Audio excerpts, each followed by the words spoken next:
साद्वैतं सावधूतं परिजनासहितं कृष्णचैतन्यदेवं श्रीराधा कृष्णपादान् सहगना ललिता श्रीविशाखान्वितांश्च नमो विष्णुपादाय कृष्णपृष्ठाय भूतले श्रीमते भक्तिवेदांत स्वामी नामिने नमस्ते सरस्वती देवे गौरवाणी प्रचारिणे निर्विशेष शून्यवादी पश्चात् देशतारिणे हे कृष्णा करुणा सिंधु दीनबंधो जगत्पते गोपेश गोपिका कांत राधा कांत नमस्तुते तप्त कांचन गौरांगी राधे वृंदावनेश्वरी वृषभानुसुते देवी प्रणमामि हरिप्रिये वाञ्छाकल्पतरुभ्यश्च कृपा सिन्धुभ्येव च पतितानां पावनेभ्यो वैष्णवेभ्यो नमो नमः। जय श्री कृष्ण चैतन्य प्रभु नित्यानंद श्री अद्वैत गदाधर श्रीवासादि गौर भक्तवृंद हरे कृष्णा कृष्णा कृष्णा हरे हरे हरे राम राम राम हरे हरे। ओम नमो भगवते वासुदेवाय। ओम नमो भगवते वासुदेवाय। ओम नमो भगवते वासुदेवाय। नारायणं नमस्कृत्य नरं चैव नरोत्तमं देवीं सरस्वतीं व्यासं ततो जयमुदीरये। नष्टप्रायेषु अभद्रेषु नित्यं भागवत सेवया अपार संसार समुद्र सेतु भजामहं भागवत स्वरूपम्। हरे कृष्ण। तो आज हम लोग श्रीमद् भागवतम के द्वितीय स्कंद अध्याय 6 पुरुष सूक्त की पुष्टि श्लोक संख्या 17 स्वधिष्णं प्रतपन प्राणो बहिष्य प्रतपत्तसो एवं विराजं प्रतपस्थं अंतर्बहिः पुमान्।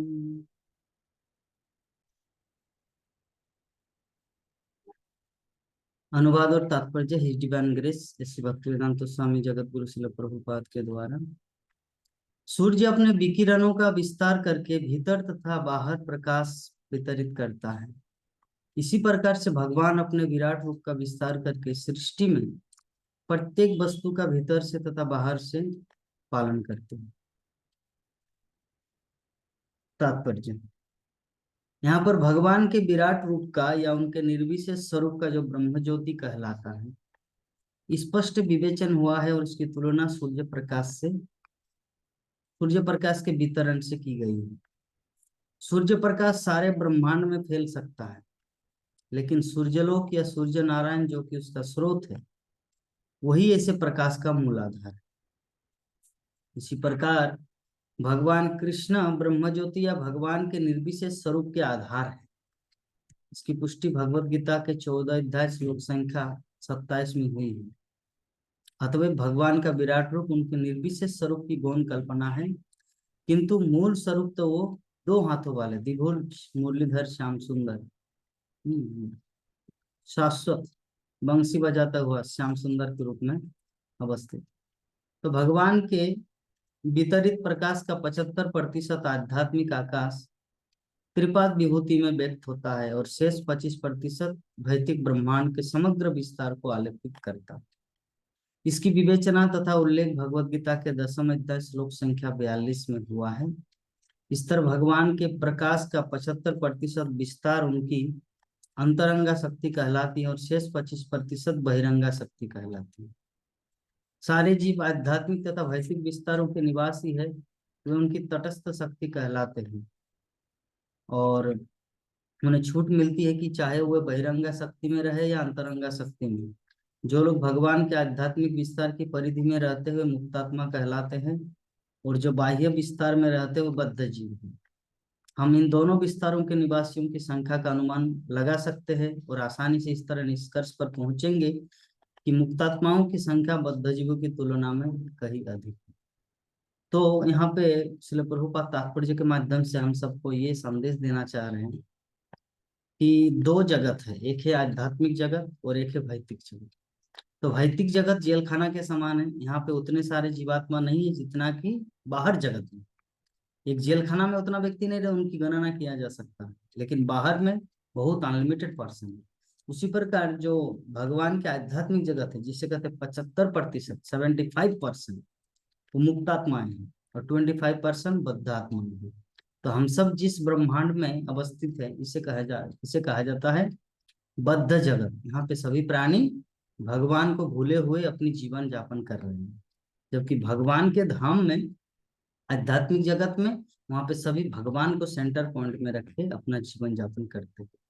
तो उसी प्रकार भक्तिमय जीवन एक ऐसा जीवन है, भक्तिमय जीवन इस जगत का कार्य नहीं है।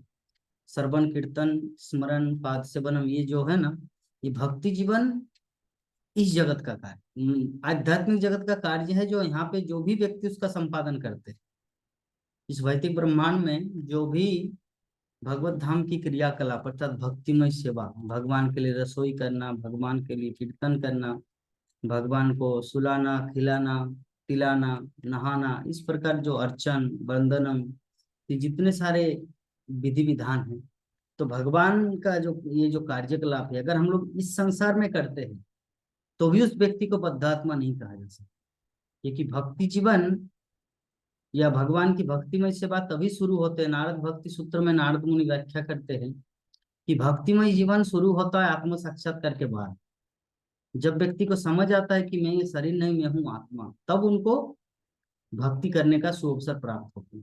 तो अभी कोई प्रश्न कर सकता प्रभु जी, लेकिन मुझे तो अंडरस्टैंडिंग नहीं होता, मैं झारखंडी हूँ, मैं बंगाली हूँ, मैं गुजराती हूँ, यही फीलिंग अभी भी। तो ये फीलिंग यद्यपि है, जैसे पंखा चल रहा है तो पंखा चलते चलते अगर स्विच को बंद कर दिया जाए फिर भी पंखा घूमता है। तो हमारी स्थिति वैसा है, जब से भक्ति जीवन ग्रहण किया है हमारी बद्धावस्था खत्म हो चुकी है, लेकिन वो पंखा जैसे घूमता रहता है, किसी एक अंतराल के बाद वो रुक जाए। तो हम लोग भक्ति जीवन ग्रहण किए हैं, तो हमारा जो बद्ध जीवन है वो लगभग समाप्त होने की कगार में है। तो इसीलिए हम लोग को चिंता नहीं करना है, भक्तिमय जीवन को बहुत ही सुंदर ढंग से करना है। तो 18 नंबर श्लोक में बताया गया है, सोमृतशस्य सो मत्तमन्नं जदत्तज्ञात महिमेशो ततो ब्रह्मन् पुरुषस्य दुरत्तया। पूर्ण पुरुषोत्तम भगवान अमरता तथा निर्भयता के नियंत्रक और वे मृत्यु तथा भौतिक जगत के सकाम कर्मों से परे है। हे नारद, हे ब्राह्मण, इसीलिए परम पुरुष के जस का अनुमान लगा पाना कठिन है। भगवान श्री कृष्ण के जो यश है, उनकी कीर्ति है, उनका अनुमान लगा पाना कठिन है। अभी हमारे भागवतम क्लास हुआ बंगला में, श्रीपाद प्रेमानंद प्रभु दिए, तो प्रभु जी ने भगवान एग्जाम्पल दिया कि भगवान के जो चरण कमल, भगवान के चरण कमल की महिमा का ही गुणगान करने में व्यक्ति अनुमान लगा पाना कठिन है। दूसरा तो उसमें थोड़ा सा प्रभु जी ब्रेक लगा के सभी भक्तों से सर्वे किया कि अच्छा बताए तो भगवान के चरण कमलों में क्या क्या ऐसे क्वालिटी है। तो किसी भक्त ने बताया, रसमय नित्यानंद प्रभु ने बोले कि भगवान रामचंद्र अहिल्या का पाषाण उद्धार, जस्ट पत्थर में पैर रख दिया, वो एक सुंदर नारी प्रकट हुई। भगवान के चरण कमल में इतने महिमा है। और दूसरा एक भक्त ने बोला कि वामन देव के चरणों से, चरण पद्म, भगवान के चरण कमल से गंगा उत्पन्न हुई। यद्यपि जल में कमल खिलता है, जल कमल का आश्रय है, लेकिन कमल जल का आश्रय हुआ। गंगा देवी भगवान के चरण कमल, कमल पद्म, उससे गंगा प्रकट हुआ, जल प्रकट हुआ। ये भगवान की एक दूसरी महिमा है। बलि महाराज को उद्धार किया, और भी बहुत कुछ ऐसे एग्जाम्पल दिए, मुझे अभी याद नहीं आ रहा। तो भगवान की इतनी महिमा है चरण कमलों की, तो अगर पूरे भगवान की एक एक, उनके हाथ, उनके मुख, उनकी जिह्वा, उनकी वाणी अगर वर्णन किया जाए तब तो बहुत ही डिफिकल्ट है समझ पाना। तो भगवान के जस का अनुमान लगा पाना बहुत कठिन है। तो तात्पर्य में श्रील प्रभुपाद लिखते हैं कि भगवान की अंतरंगा शक्ति का दिव्य 75% भगवान का यश है। 75% जो आध्यात्मिक जगत जो है ना, भगवान का यश है, जिसका वर्णन पद्म पुराण के उत्तरखंड में हुआ है। उसमें यह बताया गया कि आध्यात्मिक आकाश भगवान की अंतरंगा शक्ति का 75% है, जिसमें स्थित लोग भगवान की बहिरंगा शक्ति से संरचित संपूर्ण ब्रह्मांड के लोकों से कहीं अधिक विशाल है। चैतन्य चरितामृत में भगवान की बहिरंगा शक्ति के समस्त ब्रह्मांडों की तुलना बाल्टी भर सरसों के बीजों से की गई है। सरसों का प्रत्येक बीज अपने में एक ब्रह्मांड जैसा है। इनमें से एक ब्रह्मांड है जिसमें हम अब रह रहे लोगों की संख्या की गणना कर पाना मनुष्य की शक्ति के परे है। तो भला हम उन सारे ब्रह्मांड के विषय में कैसे सोच सकते हैं जो बाल्टी भर सरसों के बीजों के तुल्य है। यही नहीं, आध्यात्मिक आकाश में लोगों की संख्या भौतिक आकाश की तुलना में कम से कम 3 गुनी अधिक है। तो ऐसे लोग आध्यात्मिक होने के कारण भौतिक गुणों से परे होते हैं, अथवा वो केवल विशुद्ध सत्व गुण से बने हुए होते ही लोगों में ब्रह्मानंद का बोलबाला रहता है। इनमें से प्रत्येक शाश्वत, अविनाशी तथा भौतिक जगत में अनुभव किए जाने वाले सभी प्रकार के उन्माद से रहित होता है। इन लोगों में इनमें से प्रत्येक लोग स्वप्रकाशित है। हमारे जो ग्रह मंडल है पृथ्वी, ये स्वप्रकाशित नहीं, अंधकार है, सूर्य आलोकित करता है। किंतु आध्यात्मिक जगत स्वप्रकाशित है और लाखों भौतिक सूर्यों के प्रकाश से यदि हम अनुमान लगा सके कई अधिक चकाचौंध करने वाला है।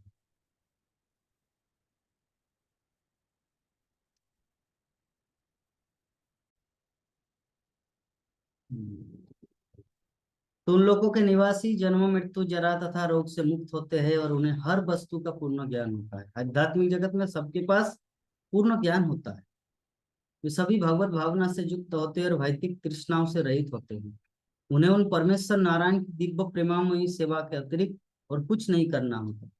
जैसे वैकुंठ लोक के प्रमुख श्री विग्रह है, वे मुक्तात्माएं सामवेद के गीतों के गायन में निरंतर व्यस्त रहता है। वेदे सांगो पदकर्मणुष उपनिषद गायंती जो सामगा, ये सब पांचों उपनिषदों के साक्षात रूप है। त्रिपाद विभूति जो भगवान की अंतरंग शक्ति का 75% है। भगवान का वो धाम है जो भौतिक आकाश से बहुत परे है। किंतु जब हम त्रिपाद विभूति, हम पाद विभूति की बात करते हैं, तो जो भगवान की बहिरंग शक्ति 25% होता है, वैदिक जगत के गोलोक की घोषित करता है। पद्म पुराण में कहा गया कि त्रिपाद विभूति का साम्राज्य शाश्वत है, किंतु पाद विभूति अनित्य है। इस दिव्य साम्राज्य धाम में भगवान तथा उनके शाश्वत सेवकों के स्वरूप शाश्वत होते हैं और शुभ, अच्युत, आध्यात्मिक तथा चिर जुबा रहते हैं। दूसरे शब्दों में भगवान अमर है और चूंकि चूंकि वो अमरत्व के स्वामी है, तब वो अपने भक्तों को अमरत्व प्रदान कर सकते हैं। हम जब समुद्र मंथन हुआ तो अमृत पाने के लिए देवता कितना आतुर थे, देवता, असुर, नाग सभी। लेकिन यहाँ पे भगवान की भक्ति साक्षात अमृत है। भगवान की भक्ति करने से व्यक्ति अमृत तत्व को लाभ करता है। तो इसी तत्व का समर्थन श्रीमद् भागवत के श्लोक में भी होता है और इसमें दिव्य प्रकृति को अमृत कहा गया है, जैसा कि वेदों में वर्णित है। उतामृतस्व यशोगानम, परमेश्वर अमरत्व के स्वामी है। दूसरे शब्दों में भगवान अमर है और चूंकि अमरत्व के स्वामी है, अतः वो अपने भक्तों को अमरत्व प्रदान कर सकते। तो भगवत गीता के 8वें अध्याय 16 नंबर श्लोक में भगवान ये भी विश्वास दिलाते हैं कि जो भी इनके इस अमरत्व धाम को जाता है वो फिर कभी तापमय मर्तलोक में नहीं लौटता। भगवान उस संसारी स्वामी की तरह नहीं है जो न तो कभी अपने अधीनस्थों के साथ समभाव से भोग करता है, न अमर होता है, न अपने अधीनस्थों को अमरत्व प्रदान कर सकता है। समस्त जीवों के नायक परमेश्वर अपने भक्तों को सारे गुण प्रदान कर सकते हैं। जिनमें अमरत्व तथा आध्यात्मिक आनंद भी सम्मिलित है। भौतिक जगत में समस्त जीवों के हृदयों में सदैव चिंता या भय सवार रहता है, किंतु भगवान स्वयं परम निर्भय होने के कारण निर्भयता का यह गुण अपने शुद्ध भक्तों को भी प्रदान करते हैं। संसारी अस्तित्व स्वयं में एक प्रकार का भय होता है, क्योंकि सारे जीव जन्म मृत्यु जरा तथा रोग से सदा भयभीत रहते हैं। इस जगत में सदैव काल का प्रभाव बना रहता है, जिसमें वस्तुएं एक अवस्था से दूसरी अवस्था को प्राप्त होती है और जो जीव मूलतः अविकार होता है वो समय के प्रभाव से काफी परिवर्तित हो जाता है, किंतु शाश्वत काल के परिवर्तनशील प्रभाव भगवत धाम में उपस्थित रहते हैं। अथवा यह समझना चाहिए कि उस पर काल का प्रभाव नहीं पड़ता, जिसके कारण वहां किसी प्रकार का भय नहीं रहता। भौतिक जगत में तथाकथित सुख मनुष्य के सकर्म का फल होता है। कोई मनुष्य अपने कठोर श्रम के बल पर धनवान बन सकता है और ऐसे अर्जित सुख की अवधि के विषय में सदैव भय तथा आशंका बनी रहती है, किंतु भगवत धाम में किसी को सुख प्राप्त करने के लिए प्रयास नहीं करना पड़ता। सुख तो आत्मा का स्वभाव है। जैसा कि वेदांत सूत्र में कहा गया, आनंदमय अभ्यासा, आत्मा स्वभाव से सुखमय है। आत्मा का यह सुख सदैव वर्धित होता रहता है, इस आनंद के क्षीण होने का प्रश्न ही नहीं उठता। ऐसा अनन्य आध्यात्मिक आनंद वैदिक ब्रह्मांड की परिधि में कहीं प्राप्त नहीं है, यहाँ तक कि जनलोक में या महरलोक या सत्यलोक में भी नहीं, क्योंकि ब्रह्मा जी भी सकाम कर्म तथा जन्म मृत्यु के नियमों से बंधे हैं। इसीलिए यहाँ पर कहा गया है दुरत्तया, या दूसरे शब्दों में भगवत धाम के आध्यात्मिक सुख की कल्पना बड़े से बड़े ब्रह्मचारी या सन्यासी भी नहीं कर पाते। जो स्वर्ग से परे लोगों को प्राप्त करने के पात्र है अथवा परमेश्वर इतने महान हैं कि उनकी महानता की कल्पना बड़े बड़े ब्रह्मचारी या सन्यासी तक नहीं कर पाते, किंतु भगवत कृपा से भगवान के अनन्य भक्त इस सुख की सचमुच इस सुख को सचमुच ही प्राप्त कर पाते हैं। तो इस प्रकार आज का हमारा श्रीमद् भागवतम का जो श्लोक है 17-18 दोनों के ऊपर डिस्कस किए। आप सभी भक्तों को बहुत बहुत धन्यवाद। हरे कृष्ण।